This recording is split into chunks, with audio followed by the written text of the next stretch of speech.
কলকাতায় এলাম গতকাল। সকালে বাড়ি কাজকর্ম সেরে একটা সিম্পল কোয়ার্সেট পরে আমি একদম রেডি। তোমরা নিশ্চয়ই শুনেছ সায়েন্স সিটিতে চলছে ইন্টারন্যাশনাল ট্রেড ফেয়ার। ভাবলাম একবার ঘুরে আসি। আমার এক দিদিকে সাথে নিয়ে সোজা চলে গেলাম সায়েন্স সিটিতে।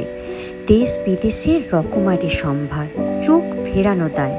জামা কাপড়, জাং jewellery, branded bag, showpiece, clay pots, dry fruits, home gadgets, home decor items থেকে নানা ধরনের ফুড আইটেমস, কোনো কিছুই বাদ ছিল না। প্রায় 17টা দেশ থেকে 500-র মতো স্টল। যদিও আমি খুব একটা কিছু কেনাকাটা করিনি, তবে পুজোতে পরার জন্য নিয়েছি একটা কোষা সিল্ক শাড়ি। শাড়িটা পরলে অবশ্যই তোমাদের দেখাবো। আজ তাহলে এখানেই শেষ করছি। দেখা হচ্ছে নেক্সট ব্লগে। ভালো থেকো সবাই।